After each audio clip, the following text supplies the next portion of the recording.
Good morning and welcome back to We Are the South Stand with myself, Daps. It's the home of Manchester City, from the fans, for the fans, of course, run by myself and Big Steve. This is a new format that I'm going to be doing every single day. Just a 10-minute video just on any news that is going on right now in and around Manchester City. We know at the moment, very limited news coming out, but we are only 2 weeks away from the season starting. That's it. 2 weeks away. It is coming fast. Next weekend, we've got the Community Shield. It is a blessing. We are not in it. Firstly, from the point of view of, we had the Club World Cup last season. We need a rest already. Secondly, we know the curse of the Community Shield. You win that, you don't win the league. So listen, I'm more than happy to sit and hope that Crystal Palace have got something for Liverpool.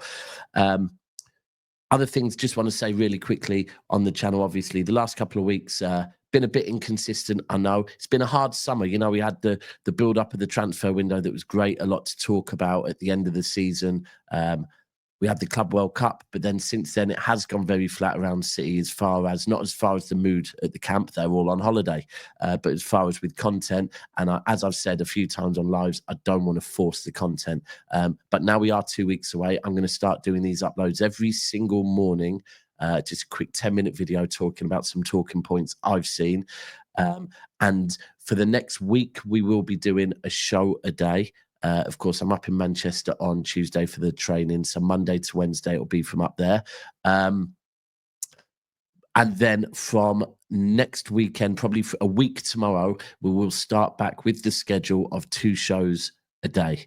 That's right, 2 shows a day. Big Steve is going to be back on the channel a lot more. He's had a big rest this summer and we're ready to go, just like the team. Right, people, please make sure you are smashing like, subscribing. We're going to keep it going all through the season, more consistent than ever. But the first thing I want to talk about today, and as I said, there's very limited news. And I almost consider that maybe this is why this has come out. Now, we've seen Jack Grealish back in training. And he's looked happy. He's looked quite fit back in training. Team, we always know Jack is a good lad. I think at the back end of last season, I'm not going to say he lost his love for football, but he was very frustrated, limited game time. Even when he did put in good performances last season, he wasn't rewarded with starting the next game.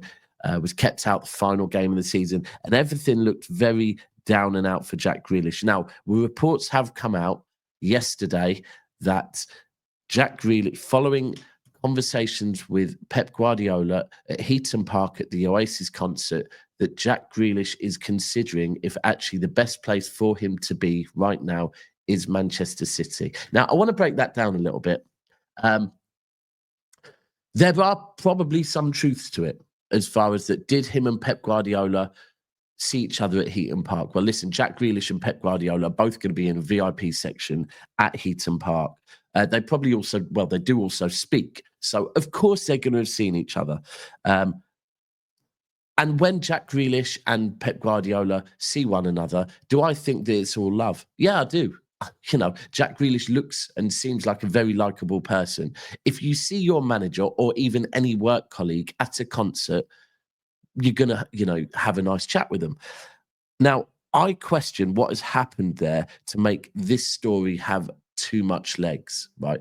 And I'm going to look at both angles. But firstly, people, we've seen the videos that have gone viral of Jack Grealish at Heaton Park. Now, you tell me, does that look like a Jack Grealish that is ready to have a real serious football chat with his manager? And furthermore, an Oasis concert, is that the right place to have a chat with your manager about your career? So I straight away have to look at it and think, look, Jack, if you did a Poznan with Pep to Wonderwall, I don't know how that could lead to the next morning you thinking, actually, maybe I should stay at City, or even if that is the right decision. Now, am I here for it? Let me be very clear and consistent as what I've always said on this.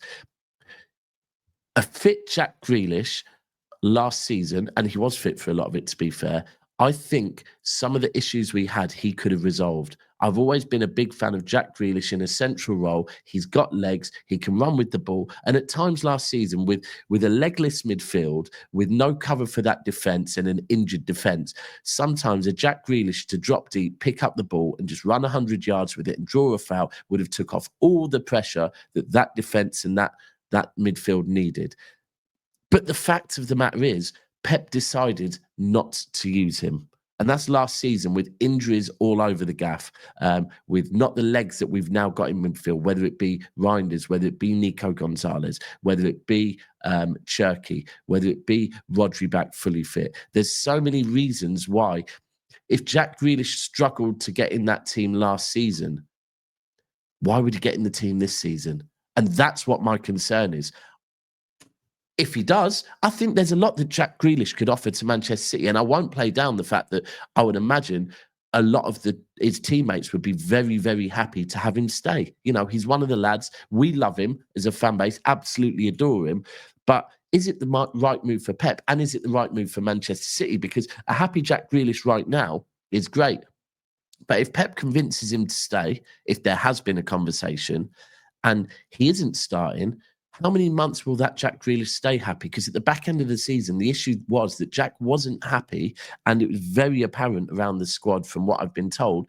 And that could lead to why he was left out of the Club World Cup, because this whole new team spirit we are building, you don't want unhappy players. So from a club's point of view, is it the right move? From a Jack's point of view, is it the right move? This is a World Cup season. This is probably the last chance Jack Grealish has of getting into an England squad, right, for a big tournament. Now, if he makes the right move, I have no doubt that a fully fit Jack Grealish, thriving and playing week in, week out, could make that England squad. But Jack Grealish that is sitting on the bench, playing once every 5 games, putting in a good performance, but then not playing again. And even more so with the fact that, you know, Doku did look good in the Club World Cup. Back end of last season, Doku did impact games. I still want to see Savio on the left. Then you throw all the, you know, Bob's back fully fit, with Cherky there, with Foden potentially being back to his best. Where does Jack Grealish fit into Pep Guardiola's plans? That is what I would question. And that's where I go back to. I can't see that being a conversation that was had at Heaton Park at an Oasis concert while doing the Poznan. Now, do I think that that Pep probably told him, look, I appreciate you so much, Jack.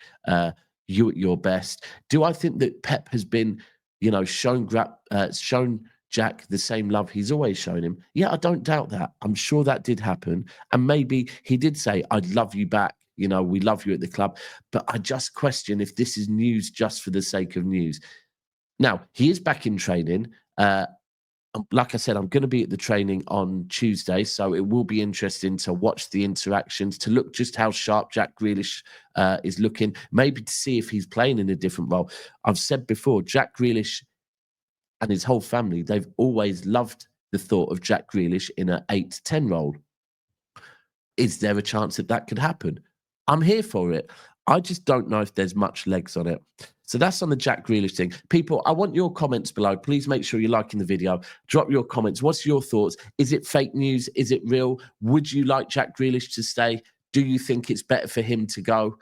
You let me know your thoughts. This is what this is about. The shows that I do in the morning that go live, the shows that I'm going to be doing in the afternoons, evening times, they're debate shows. This one, I've given my opinion. Now I want to hear your opinion, because I know sometimes I talk far, far too much. So drop in the comments your views, please. Now, other news out of City. I think there's a lot of talk around contract talk at the moment. You've got the fact that who is it? I've seen recently Oscar Bob talk of a new contract, Rico Lewis talk of a new contract, Ruben Diaz talk of a new contract, and of course the one that came out the other day is that Nico O'Reilly has now agreed a new contract. All positive signs.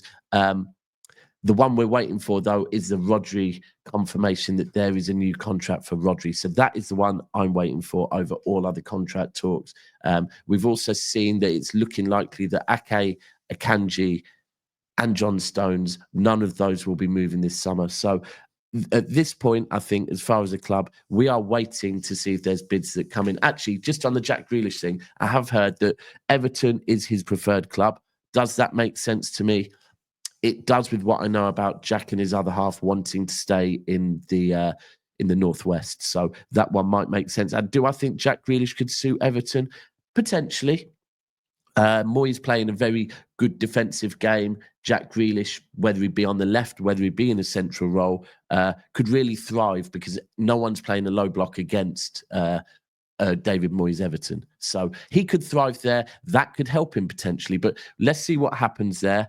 Any other news to talk on? Oh, we had a game yesterday. Preston North End behind closed doors. We know very limited information on it. We've seen the players that featured. We haven't had confirmation of the starting lineup. A Rico Lewis goal, Oscar Bob assist. I like that. I always talk about that Oscar Bob Rico Lewis link up down the right, down the left hand side or right hand side. Was it? It was on the right hand side. Sorry, against Crystal Palace a few seasons back. Every time these two players played together, they seem to be very telepathic and like two players that come up through the academy. So promising signs. Apart from that, not too much. All the news, as usual, seems to be around. Will Isak go to Liverpool? Won't he go to Liverpool? Just one last thing, actually, on that I will talk on is there is a lot of talk on our transfer window and how good it has been. And everyone will always focus on, we haven't got right back, so it's not that good. People, can I just ask, and this is in particular you Manchester City fans that are rating Liverpool's transfer window 11 out of 10, 10 out of 10. Going forward, they're having a really good transfer window. They're the champions, and they've strengthened. So rightly so, they should be the favourites. However, if we're going to not talk up our transfer window, when you talk about Liverpool, please take into consideration that at this point, right, and we're rating the transfer window right now, Liverpool have 3 centre-backs. One is Van Dijk, getting on a bit, and he's previously had an injury. The other is Konate and Gomez, very injury-prone. So think about that and think, hold on, 1 or 2 injuries to Liverpool, like that season when they previously tried to retain a trophy, can cost them dearly. So, people, the title is far from over. Football is not won in the summer and it's not won on paper. So, we should be going into this into this season, hopeful of bouncing back to our best. Please drop a like on this video. Please subscribe. And most importantly, please get involved in the comments down below. Let me know your thoughts on everything I've spoke on. As I say, we will be doing these every single morning and the lives still will be running at 10:30 every morning. This is We Are the South Stand. I'm Daps. We're out. Peace.